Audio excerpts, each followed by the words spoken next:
The crystal chandeliers of the celestial grand ballroom dripped light like frozen diamonds. But for Corinne Drake, the room was a cold, glittering prison. Her husband Gideon, a man forged in the frantic fires of Silicon Valley, held court, his voice a weapon slicing through the polite hum of the city's elite. He gestured towards her, a dismissive flick of his wrist. "My wife, Corinne," he announced to the circle of sycophants, his smile a predator's gleam. "She dabbles in, what is it again, darling, painting? A charming little hobby to keep her occupied while the real work gets done."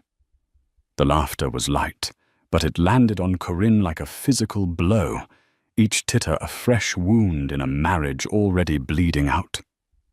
She stood frozen, a masterpiece of composure on the outside, a storm of fury within, clutching a tiny, powerful secret in her hand, her phone with one number on speed dial. A number her husband had long forgotten held any real power. The Drake penthouse on the 72nd floor of the Olympian Tower was less a home and more a monument to Gideon's ego.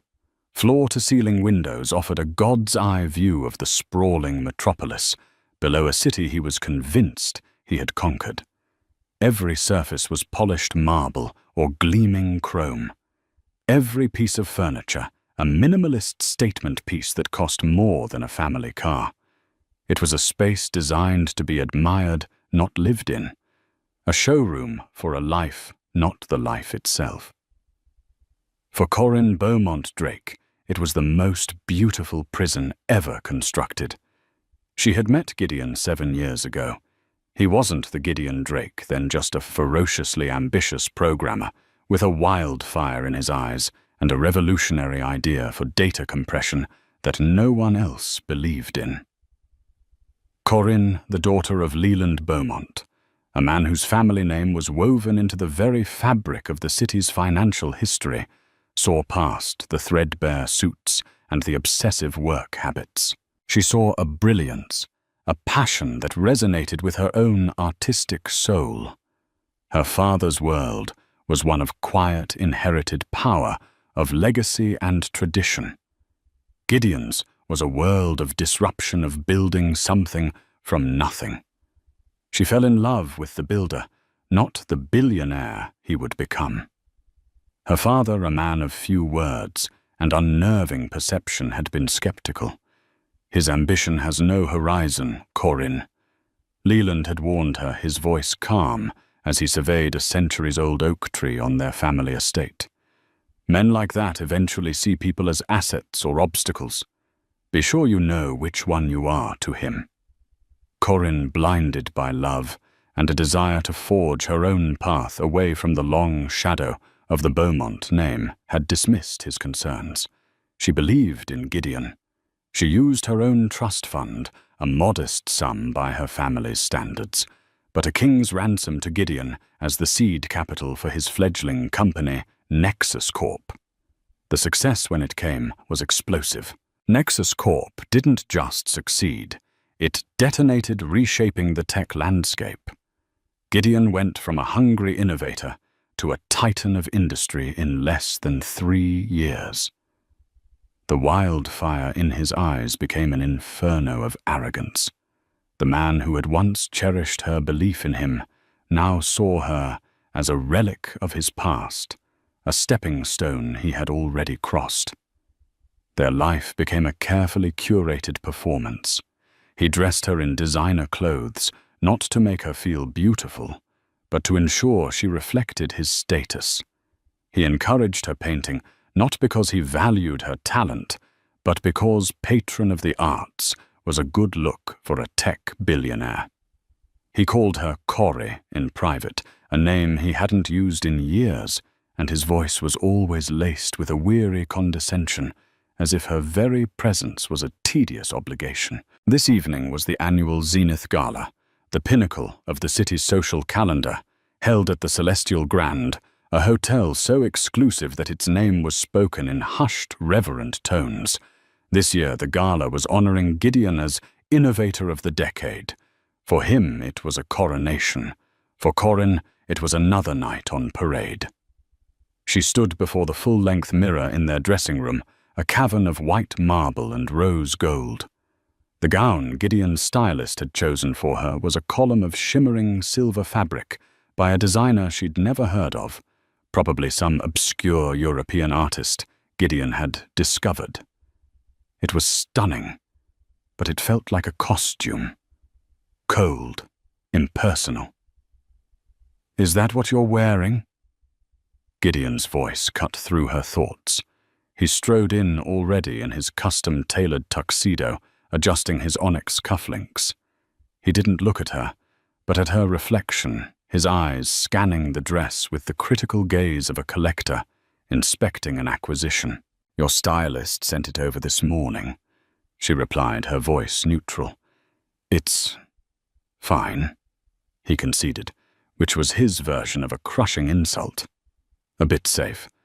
I thought I told Antoine to pick something that made a statement." He finally met her eyes in the mirror. "You look tired, Corinne. Are you sleeping enough?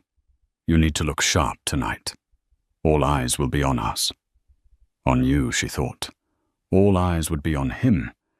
She was just the elegant accessory on his arm. "I'm fine, Gideon." "Good. Now remember tonight, when people like Councilman Roberts or Genevieve Atherton ask you about your work, try to talk about the charity board. The one I put you on. The Children's Literacy Foundation. It sounds better than the painting. The art world is for hobbyists and failures. We're in the business of changing the world, not just decorating it." The familiar sting of his words was dulled by repetition. She had once tried to explain to him what painting meant to her, the way she could lose herself in color, and form the way she could express the emotions that were trapped inside this polished cage. He had listened with a patient smile, the same smile he gave to a child explaining a fantasy game, before telling her it was a lovely way to pass the time. He walked up behind her, his hands landing on her shoulders. They were cold even through the fabric of her gown.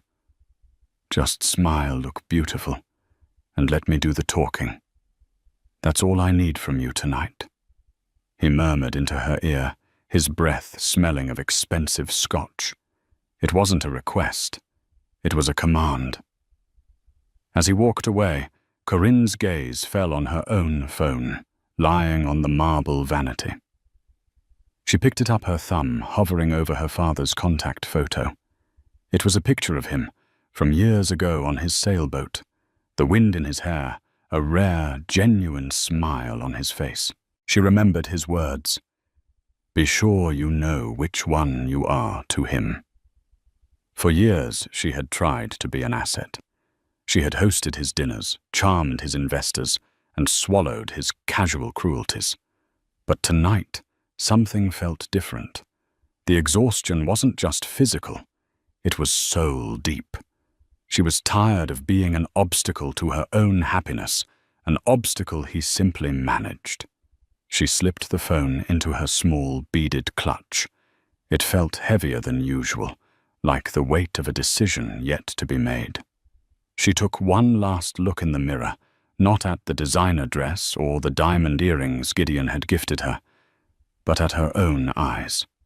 They looked back at her, tired but clear, a flicker of a long-forgotten fire starting to smolder in their depths, the Beaumont fire. The one Gideon had tried so hard to extinguish. Tonight he would be celebrated as a king, but every king, no matter how powerful, has a weakness. Gideon had just reminded her of his. He had completely and fatally underestimated his wife. The Celestial Grand Ballroom was a symphony of excess. A string quartet played softly in the corner, their classical music a genteel veneer over the raw ambition that crackled in the air. Waiters moved like ghosts, their silver trays laden with flutes of Dom Perignon and canapés topped with shimmering pearls of caviar. The air was thick with the scent of expensive perfume and the low, predatory murmur of 1,000 private deals being brokered between handshakes and air kisses. Gideon was in his element.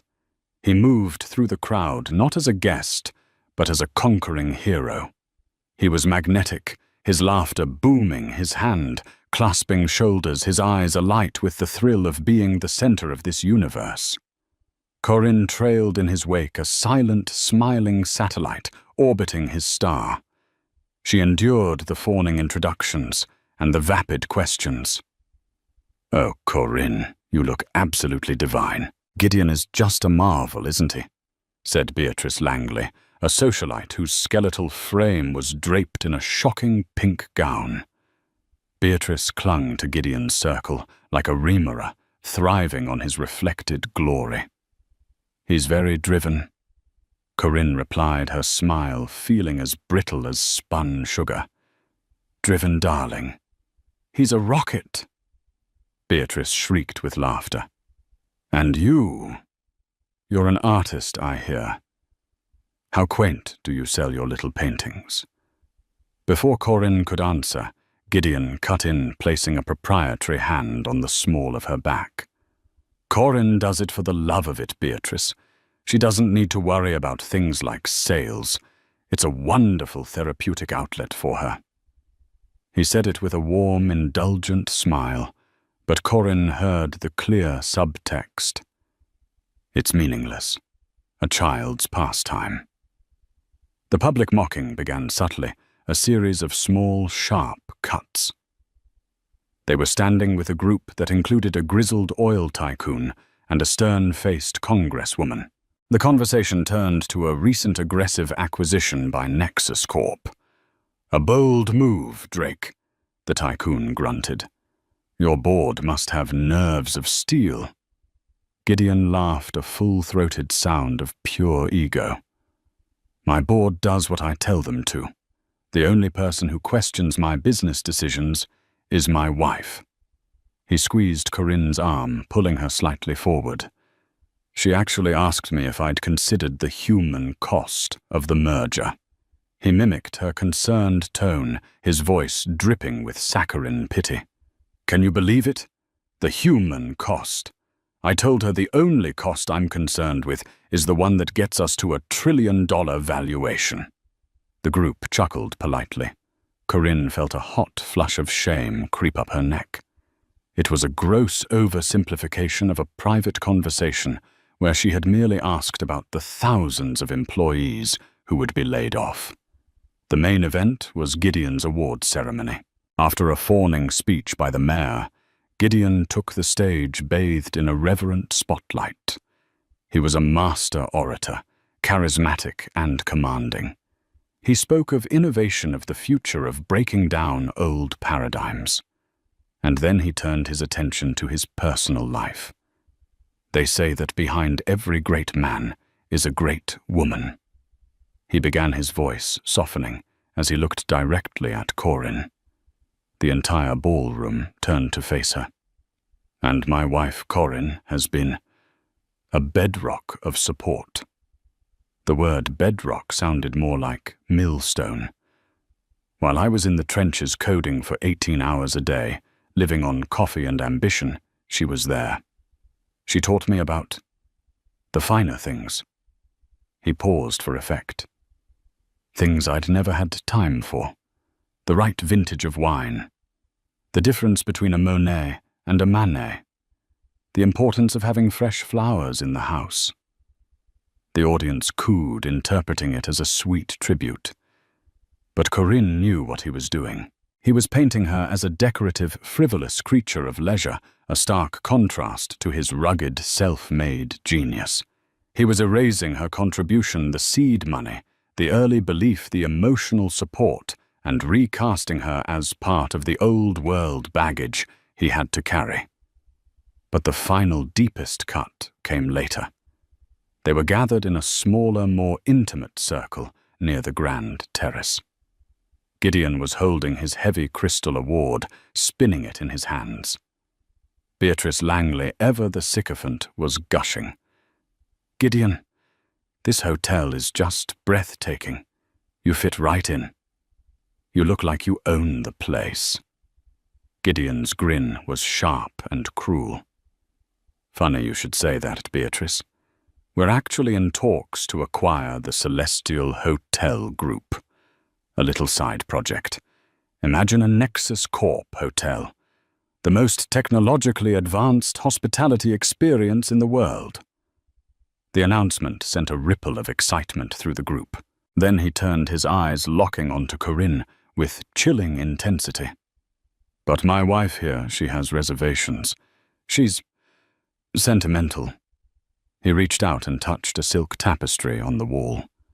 She thinks we should preserve the historic charm. She doesn't understand that history is an anchor. The future is about demolition and rebuilding. You can't make an omelette without breaking a few eggs, and you can't build an empire by being sentimental about old bricks and mortar.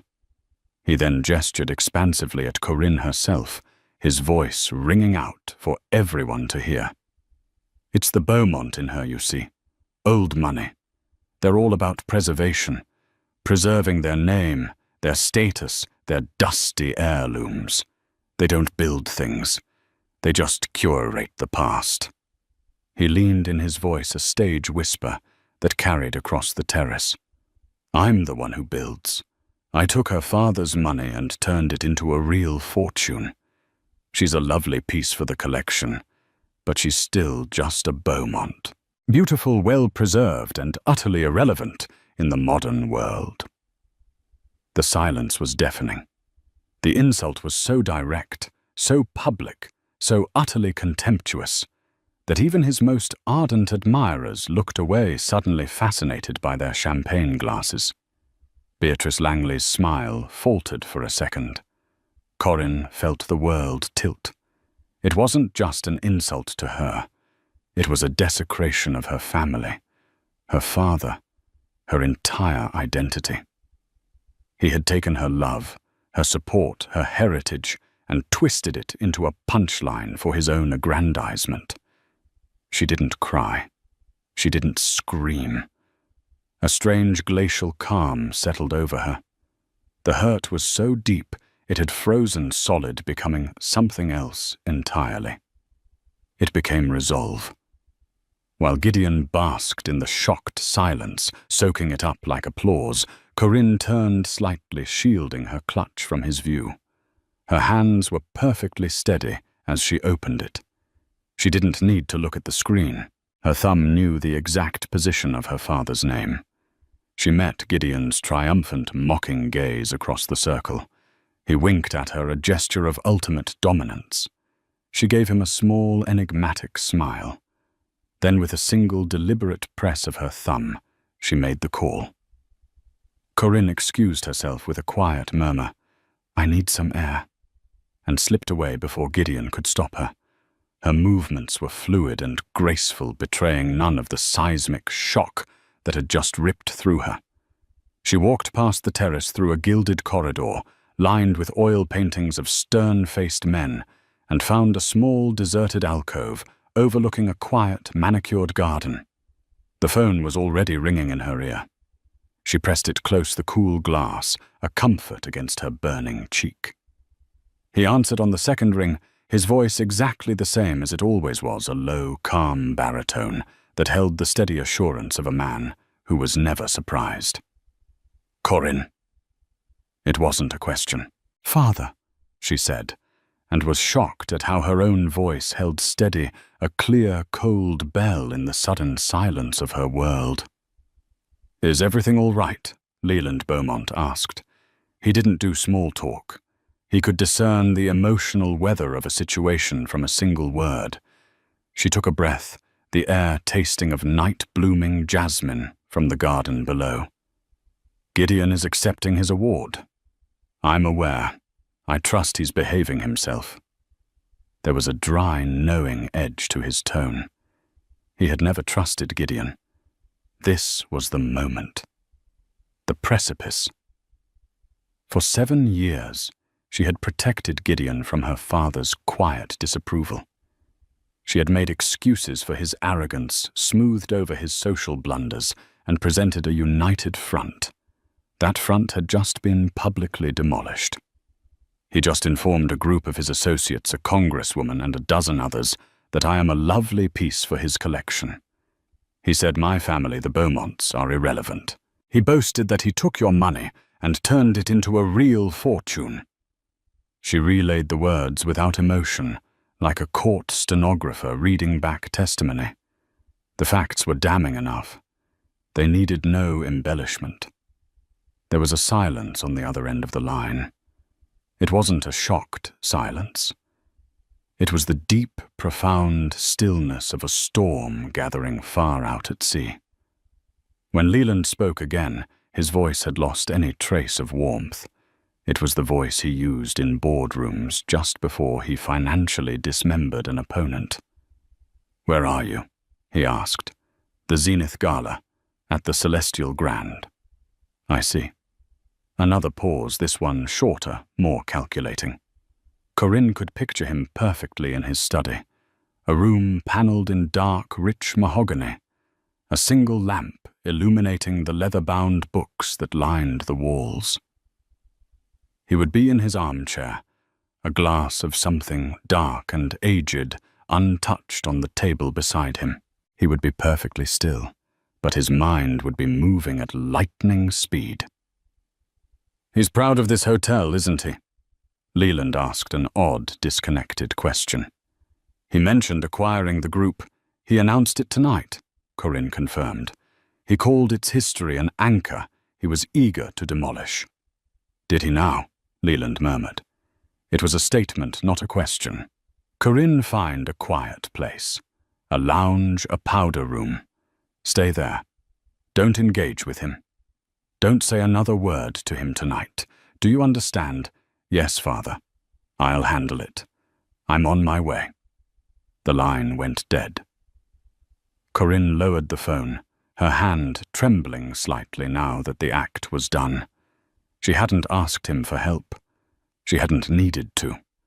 She had simply presented the facts, and the Beaumont machinery, a force far older and more powerful than Gideon's flashy tech empire, had just been activated. Meanwhile, 100 miles away at the Beaumont family estate, Leland Beaumont placed his phone down on a polished mahogany desk. He did not slam it. He did not pace.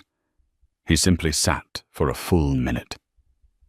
His hands steepled before him, his gaze fixed on a portrait of his late wife, Corinne's mother. The expression on his face was one of profound, icy rage. It was the controlled fury of a patient man whose patience had just been exhausted. He pressed a button on an intercom on his desk. "Henry," he said, his voice calm. His long-serving assistant's voice came through instantly. "Yes, Mr. Beaumont." "Get me Robert Chen on the line, now." Robert Chen was the head of Beaumont Holdings' famously aggressive mergers and acquisitions division. Waking him at 11 o'clock on a Saturday night was the financial equivalent of launching a nuclear submarine. "And Henry," Leland added, his voice dropping even lower, "I want you to find out who the majority shareholder of the Celestial Hospitality Group is. His name is likely Kenjiro Tanaka. Get me a number for his private residence in Kyoto. I don't care what time it is there." "Right away, sir." Leland swiveled in his chair to face the large window that overlooked the sprawling ancient lands that had belonged to his family for generations. Gideon Drake saw history as an anchor. Leland Beaumont knew that history's true legacy was gravity. It was the immense, unseen force that held the world in place, that dictated the orbits of flashy, temporary stars. Gideon had made two fatal errors. He had mistaken quietness for weakness, and he had publicly insulted a Beaumont on the one thing a Beaumont valued above all else, his family's name. Leland picked up his untouched glass of Macallan 50. He didn't drink it. He just held the weight of it in his hand, feeling the solid, reassuring heft of the crystal. Gideon Drake wanted to own the Celestial Grand, a fine ambition for a boy playing with his first billion. Leland Beaumont was about to teach him the difference between buying a hotel and owning a legacy. And the lesson would be swift, silent, and utterly devastating. Back in the ballroom, Gideon was high on his own triumph. The public castration of his wife's heritage had been a masterstroke, he thought. It solidified his image as a ruthless, forward-thinking visionary, untethered by the sentimentalities of the past. He saw the mix of shock and awe in the eyes of those around him, and mistook it for respect. Corinne did not return to his side. He barely noticed. Let her go sulk in the powder room, he thought. It was where she belonged. He was busy accepting congratulations for his speech, his award, his sheer audacity. The first ripple was almost imperceptible. A junior manager of the Celestial Grand, a nervous young man named Paul, approached the hotel's general management. Dubois, a man of impeccable Swiss hospitality training. "Sir," Paul whispered, his face pale, "I just received a Priority 1 alert from corporate. A full data lockdown. All forward booking systems, all financial projections. Everything is being firewalled to an external server. It says the directive is owner level." Mr. Dubois frowned, his perfectly placid demeanor ruffled for the first time in a decade. "Owner level Mr. Tanaka is in Japan. He never gets involved in operational data." "That's just it, sir. The authorization code isn't his." Before Dubois could respond, his personal phone vibrated with an encrypted message. He glanced at the screen. It was from the chief financial officer of the entire Celestial Hospitality Group. The message contained only 3 words: "Cooperate fully. Await instructions." Dubois looked across the ballroom, his professional gaze scanning the crowd. What in God's name was happening? His eyes fell on Gideon. Drake preening with his award, and a knot of dread tightened in his stomach. Drake had been sniffing around for a hostile takeover for weeks. Had he managed to pull it off? In the middle of the gala. The sheer arrogance of it was staggering. The second ripple was digital. A young hedge fund manager loitering near the terrace and scrolling through his terminal on a company-issued device saw something that made him choke on his champagne. A block trade. A single monumental block trade of Celestial Hospitality Group CHG stock had just been executed on the after-hours market. The volume was so enormous it could only mean one thing: a controlling interest had just changed hands. The price per share was a full 30% above market value, a premium so high it was practically a declaration of war.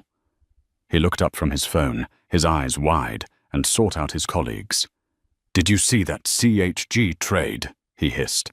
"Someone just bought the whole damn company." The news spread through the financial contingent of the party like a virus. Whispers turned to murmurs. Phones were checked. The murmur grew louder. Who was the buyer? The assumption, fueled by Gideon's own boasts, was that it was him. It was a power move, an ostentatious display of force designed to coincide with his award. Gideon, oblivious, was laughing at a joke when his own chief financial officer, a perpetually harried man named Wes, pushed through the crowd to his side. "Gideon, we have a problem," Wes said, his voice low and urgent. "Not tonight, Wes," Gideon said dismissively, clapping a banker on the back. "Tonight we celebrate." "No, you don't understand. Someone just bought a 55% stake in Celestial. The deal just closed. It wasn't us. Our offer wasn't even on the table yet." Gideon's smile vanished. Who has that kind of liquid capital to move that fast? We don't know. The buyer is a private holding company, completely anonymous. But Gideon, they paid a 30% premium. In cash. We were planning to offer a 10% premium in a stock and cash deal over 6 months. We've been blown out of the water.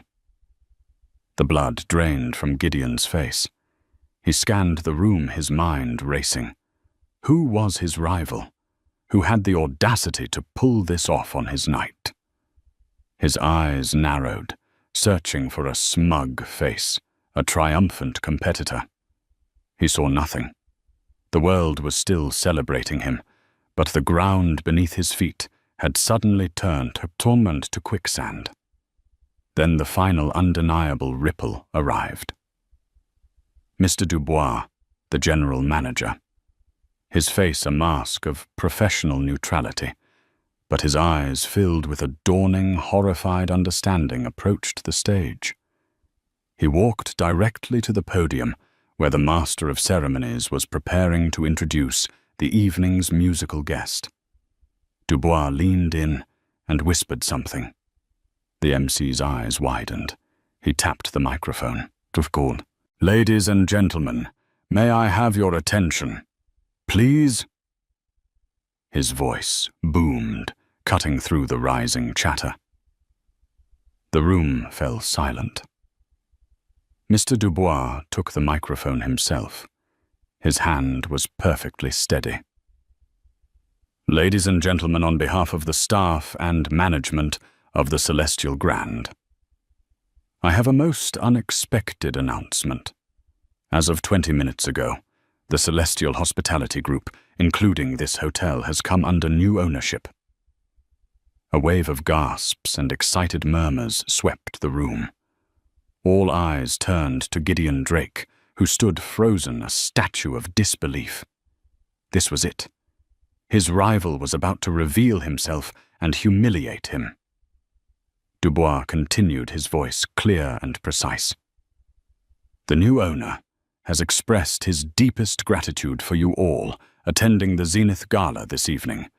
However, he has also issued his first directive as proprietor." He paused, letting the tension build to an unbearable peak. "The gala is over. He has requested that all guests, with the exception of Mr. Gideon Drake, kindly vacate the premises within the next 30 minutes. The silence that followed was absolute. It was a deep, profound void, sucking all the air and ego out of the room. Every single person turned to stare at Gideon, no longer with admiration, but with a morbid, fascinated pity. He was the guest of honor, the man of the hour, and he had just been unceremoniously, publicly and bizarrely kicked out of his own party. Gideon stood speechless, his face a mottled canvas of fury and confusion. He looked around for Corinne, but she was nowhere to be seen. From the grand entrance of the ballroom, a figure emerged, walking with a slow, deliberate pace that commanded attention more than a shout ever could. He was an older man, dressed in a simple, impeccably tailored dark suit that made Gideon's flashy tuxedo look like a costume. He was not a large man, but he possessed a gravitational pull that bent the room's attention around him. It was Leland Beaumont. Leland Beaumont did not rush. He moved through the parting sea of guests with the unhurried confidence of a man who owned the ground. He walked on which, as of half an hour ago, he did. The whispers followed him, a wave of dawning comprehension. Beaumont, Leland, Beaumont. What is he doing here? He ignored them all. His pale blue eyes, sharp and analytical, were fixed on one person only, Gideon Drake. Gideon watched him approach his mind, struggling to process the scene. This made no sense. Leland Beaumont was old money, a dinosaur. He invested in stable, budding things like bonds and real estate, not grand aggressive takeovers. He was supposed to be at his country estate reading a book irrelevant. Leland stopped a few feet from Gideon. The handful of people in Gideon's inner circle, including Wes and a stunned Beatrice Langley, instinctively took a step back, as if the space between the two men was charged with a dangerous current. Beaumont, Gideon managed to say, his voice a choked whisper. What is the meaning of this? Leland's expression was devoid of emotion.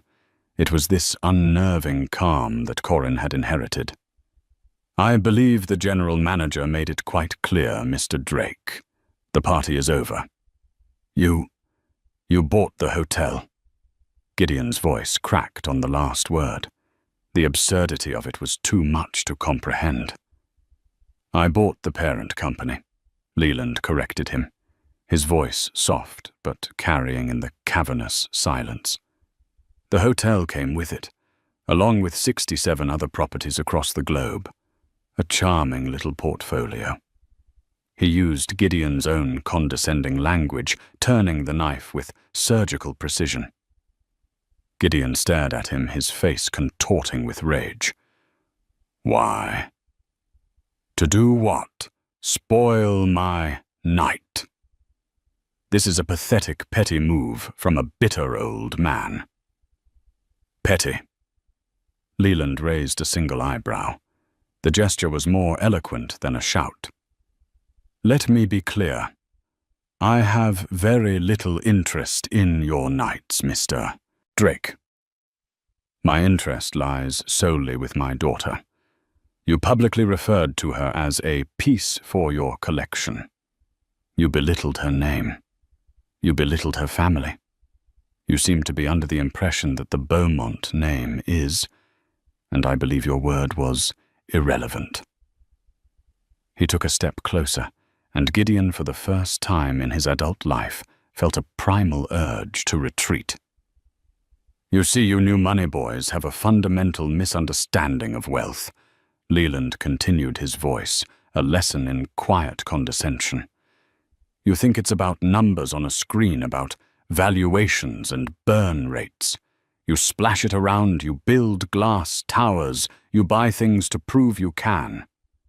But true wealth, the kind my family has cultivated for over 2 centuries, isn't something you spend. It's something you wield. It's a tool, and it is used for 2 purposes, to build and to protect. Mostly we build. But when someone threatens what we've built, or worse, someone we are sworn to protect, then the tool is used differently."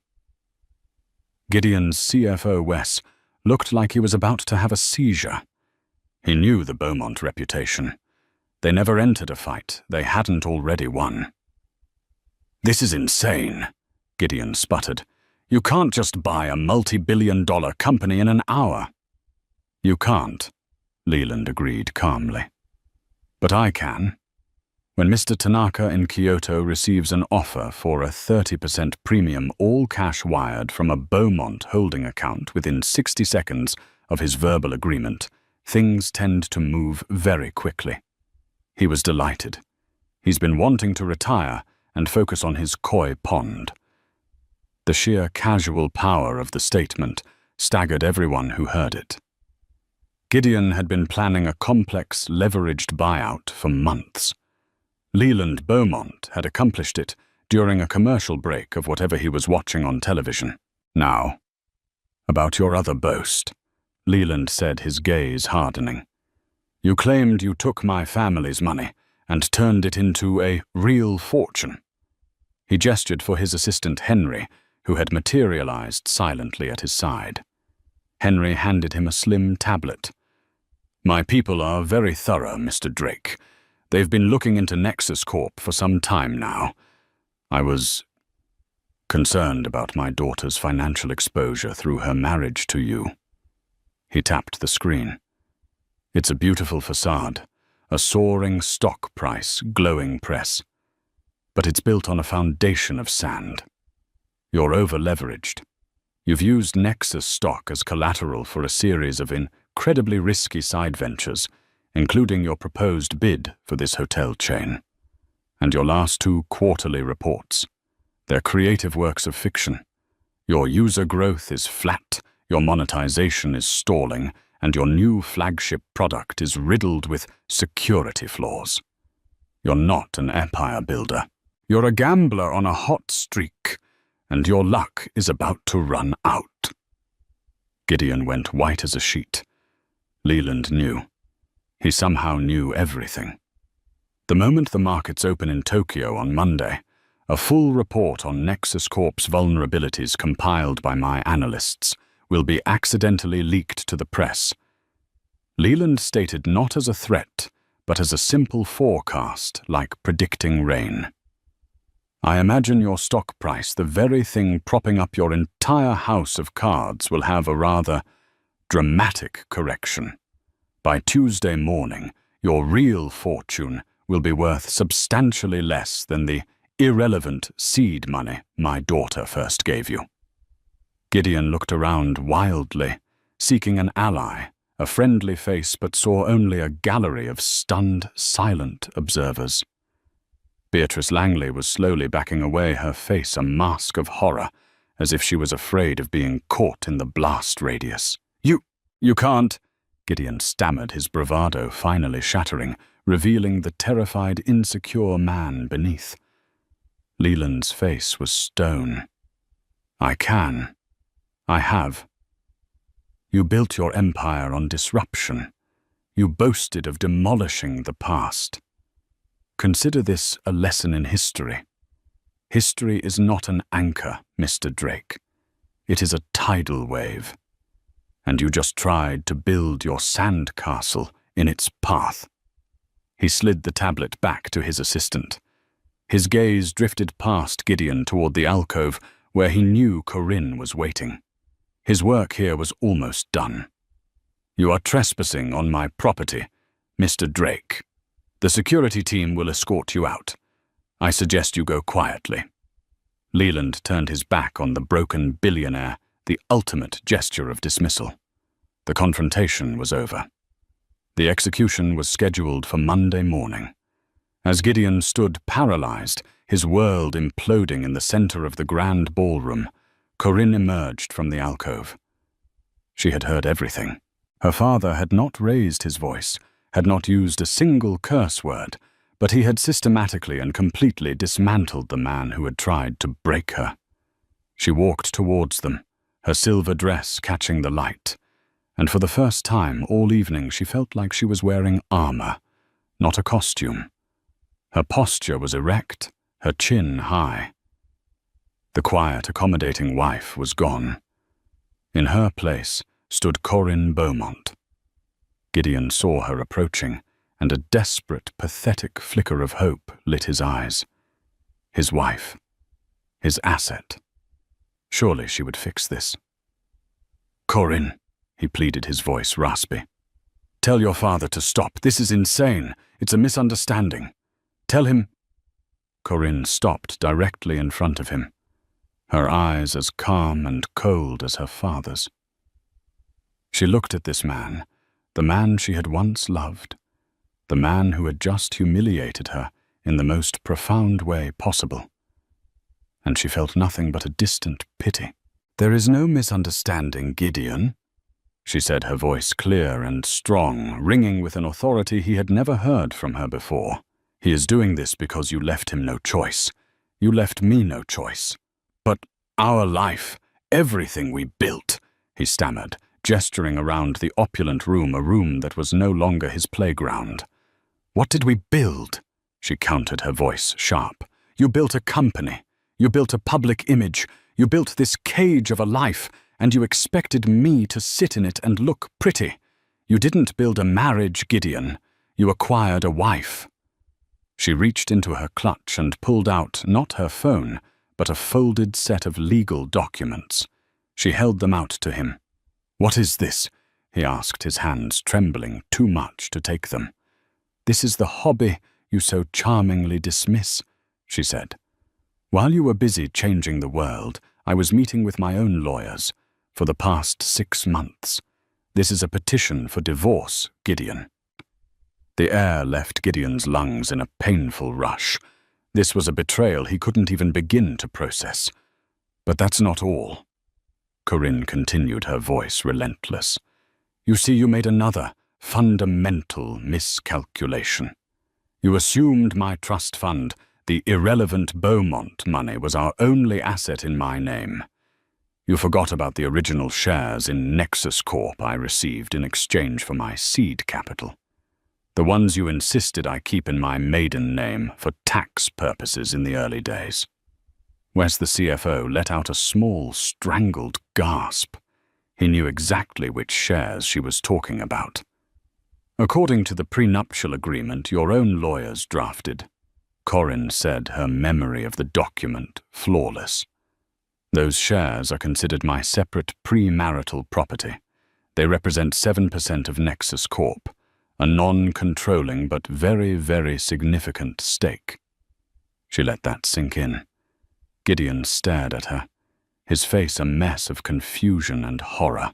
"When the market opens on Monday," she said, echoing her father's chilling forecast, "and your house of cards begins to tremble, I will be selling my entire stake. All of it. A 7% block sale, announced pre-market from one of the company's original investors. It will be seen as a catastrophic vote of no confidence. It won't just start a panic, Gideon. It will be an avalanche." She was not just leaving him. She was not just being rescued by her father. She was taking control. She was delivering the killing blow herself. The quiet, artistic wife he had mocked and dismissed had just revealed herself to be the executioner. You planned this," he whispered, finally understanding the scope of his defeat. "No," Corinne said, and for the first time a flicker of genuine sadness crossed her face. "I hoped I would never have to do this. I kept hoping the man I married was still in there somewhere. But tonight, you made it perfectly clear he's gone. You didn't just insult me, Gideon. You freed me. You reminded me that I am not Corinne Drake, an accessory to a billionaire. I am Corinne Beaumont, and we protect our own." She let the documents fall from her hand. They fluttered to the plush carpet between them, a final damning testament to his failure. She turned to her father, who was watching her with an expression of immense, quiet pride. He held out his arm for her. She took it, and together they turned and walked away, leaving Gideon Drake standing alone in the middle of the cavernous, empty ballroom, the soon-to-be dethroned king of a fallen kingdom, surrounded by the echoes of his own arrogance. The fall of Gideon Drake was not a singular, deafening crash, but a series of sickening fractures that splintered the very foundations of his world. On Monday morning, the Nexus Corps headquarters, usually a humming hive of aggressive ambition, was a tomb of silent panic. Screens glowed with cascading red numbers, each digit a drop of blood from a fatal wound. The first leak in the Financial Chronicle was a surgical strike exposing the rot beneath the company's gleaming facade. But it was the second announcement, the pre-market filing of Corinne Beaumont's intent to sell her entire 7% stake, that turned the panic into a full-scale rout. Gideon stood alone in his glass-walled office high in the Olympian Tower, the city sprawling beneath him like a kingdom that was no longer his. He watched the ticker on his monitor, mesmerized by the sheer velocity of his own destruction. The number which had been his entire identity, the metric of his genius, was in free fall. It was an avalanche, just as she had said. Phone calls from his board, once deferential, were now clipped and accusatory. Margin calls from his creditors, once unthinkable, lit up his phone with a terrifying urgency. He had built his life on a mountain of leverage, and the mountain was now collapsing into the sea. His social extinction was just as swift. 2 weeks later, looking disheveled and haunted, he walked into Aurelia, a restaurant so exclusive he had once had the chef flown to his private jet. The maitre d', a man who had previously greeted him with bows and fawning praise, looked at him with a polite blank stare. "I'm sorry, sir," he said, his voice laced with ice. "We are fully booked tonight." Gideon looked past him and saw a dozen empty tables. The humiliation was a physical thing, a cold sickness in the pit of his stomach. The final nail in his social coffin was a quote from Beatrice Langley in a society column. When asked about Gideon, she had laughed her brittle laugh and replied, "Gideon who, oh him, such a dreadful flash in the pan." He was no longer a player, he was an anecdote. While Gideon's world shrank to the four walls of his empty penthouse, Corinne's was expanding into the light. She never set foot in the Olympian tower again. The day after the gala, a discreet team of movers dispatched by her father cleared her art studio and personal effects. They worked with silent efficiency, leaving behind Gideon's chrome furniture and cold marble surfaces, taking only the things that held life and memory. Her new home was a sprawling loft in the city's rejuvenated warehouse district. Where the penthouse had been a sterile showcase of glass and steel, the loft was a sanctuary of warm, brick-aged wooden beams and vast north-facing windows that flooded the space with a gentle, consistent light. For the first time in years, Corinne felt she could breathe.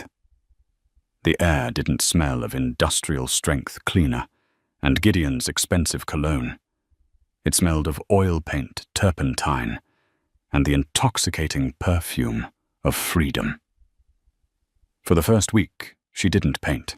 She slept. She read. She walked through the vibrant, artistic neighborhood, a ghost of a woman slowly regaining her color. Then one morning, she stretched a massive, intimidatingly blank canvas. She stood before it for a long time. Then she began to work. It wasn't the careful, controlled painting of her past. It was a raw, physical act. She attacked the canvas using palette knives and bold, violent strokes. Colors bled into each other, the cold, metallic silver of her gala dress, the glittering false gold of the ballroom chandeliers, the deep, suffocating black of her marriage. It was all there, a storm of memory and emotion. The divorce was as quiet and clinical as a surgical procedure. Gideon, a ghost of the titan he had been, sat opposite her in a lawyer's conference room, flanked by a single overwhelmed attorney he could barely afford. He was diminished, his tailored suit hanging loosely on his frame. He did not meet her eyes. Corinne, poised and calm, signed the papers with a steady hand. She wanted nothing from their shared life. The sale of her Nexus shares, executed with perfect timing, had already secured her future. As she left the room, she felt a final faint pang of sorrow, not for the monster he had become, but for the brilliant, passionate man she had once loved, a man now buried forever under the rubble of his own ego. 6 months later, the Corinne Beaumont Gallery opened its doors. It was the antithesis of the Zenith Gala. The air buzzed with excited, authentic conversation. The crowd was a vibrant mix of paint-splattered students, shrewd critics, and people who genuinely loved art. Corinne, dressed in a simple but elegant deep blue dress, moved through the space, not as an ornament, but as its gravitational center. The undeniable heart of the exhibition was her own work, a single monumental canvas hanging on the far wall. It was titled simply, "The Celestial Grand."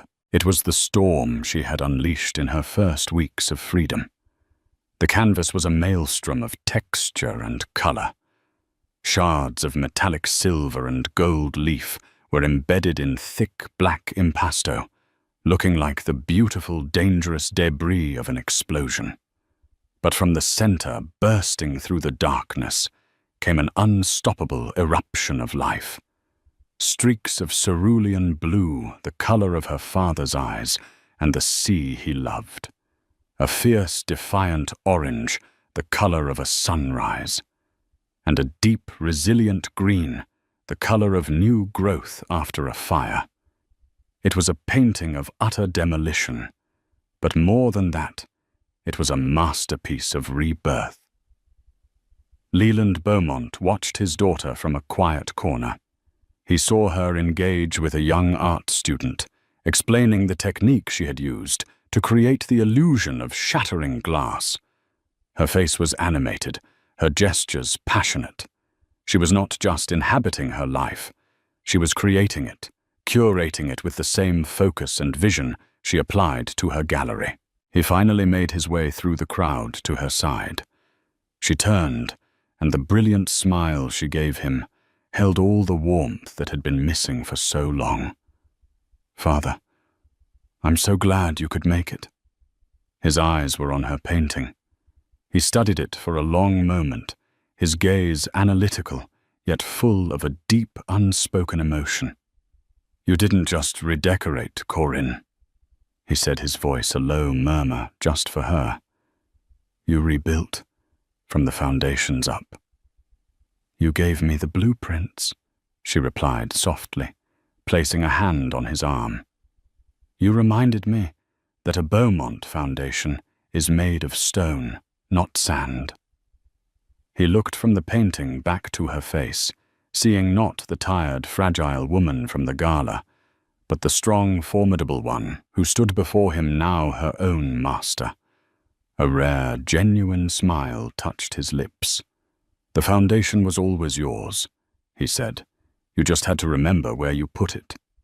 She raised her glass in a silent toast, her eyes shining under the gallery lights. Across the room, her painting blazed a testament not to an ending, but to a spectacular, hard-won, and beautiful new beginning. And there you have it. A story not just about revenge, but about reclamation. It's a powerful reminder that true strength isn't always loud and aggressive. Sometimes it's the quiet, underestimated force that waits for the perfect moment to reveal its power. Corinne Beaumont was dismissed as a hobbyist, a decorative piece, but she proved that heritage intelligence and a will of iron are a more formidable combination than any flashy tech fortune. Gideon Drake learned the hard way that when you mock the foundation, the entire building is destined to collapse. What do you think? Was Gideon's downfall deserved, or was Leland's move too extreme? Let me know your thoughts in the comments below. If you were moved by Corinne's journey to freedom and enjoy stories where the powerful get their ultimate comeuppance, please show your support by hitting that like button, sharing this video with someone who needs to see it, and subscribing to the channel for more dramatic tales. Your support is what allows me to keep bringing these stories to life. Thank you for listening.